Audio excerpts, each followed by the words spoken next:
We Will Bury You is a card that could potentially end a game of Twilight Struggle early. It's a strong event for the Soviets, and the American player should treat this card with the respect it deserves. Let's learn how to use it here on Legendary Tactics.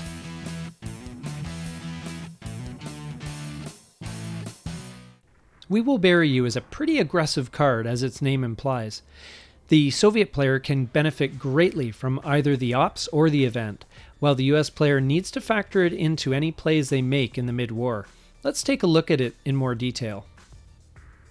We Will Bury You is a starred 4-ops mid-war Soviet event. Triggering the event will degrade DEFCON 1 level and give the Soviets 3 victory points if the US player doesn't play the UN intervention card for the event on their next action round. For those of you who haven't studied the rules, it's important to note that these victory points are given to the USSR in advance of any victory points given to the US. So if the US plays a scoring card after a play of We Will Bury You, score 3 victory points for the Soviet first, and then resolve the US play. If the game ends with those 3 victory points, then that is the game, and the winner is the USSR. For the Soviet player, this card is perfect for a game of chicken if you think that there's a chance that the US will play a card that worsens DEFCON during their headline phase. The only card in the game that can cause this move to backfire is the US event Soviets Shoot Down KAL-007, which would resolve first if they were both headlined in the same turn. And if they don't headline a card that worsens DEFCON, it's very likely that you will get 3 victory points out of it. The reason for this is that it's generally going to be pretty rare that the US is going to happen to have the UN intervention card in hand to prevent those victory points. But as a general rule, you will want to play this card for the ops, as 4 ops are always useful, and by keeping it in the game, it is likely to resurface again after the turn 7 reshuffle.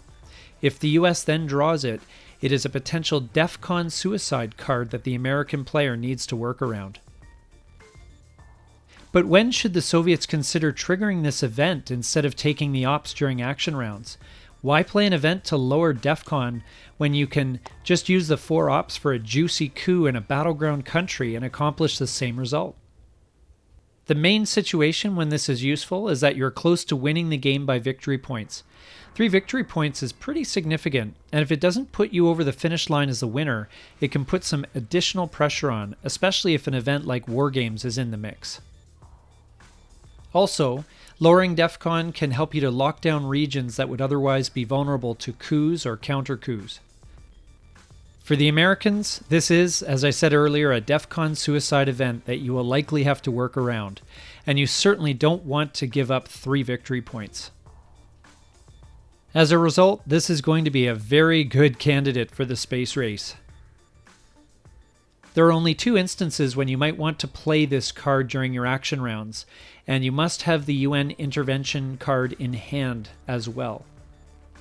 First, you can either play it along with the UN intervention card, thereby cancelling the We Will Bury You event effect. Or you can play it when DEFCON is at 3 or higher so that you don't prematurely commit DEFCON suicide, and follow that with a play of the UN intervention card cancelling yet another strong Soviet event. This allows you to effectively get rid of 2 Soviet events at the expense of DEFCON degrading 1 level. If it's safe to sacrifice a level of DEFCON, you could also play this on your last action round of the game on turn 10. Because the game is over after that, there's no next action round, and so the 3 victory points would not be awarded to the Soviet player in that case. And it would give you 4 ops to use to potentially make a final play for domination in a close region. So for the Soviets, this is a card that gives you a few different ways to put pressure on your American opponent. Lower DEFCON and score some victory points, or take the ops and use them for a strong coup in a battleground country. It works well for you either way. And for the US, unless you have the UN intervention event card in hand, send this card to space every time. This has been our analysis of the We Will Bury You card in Twilight Struggle. Thank you so much for watching. If you got some value out of this video, please take a moment to like, subscribe, and comment down below. We look forward to seeing you here next time on Legendary Tactics.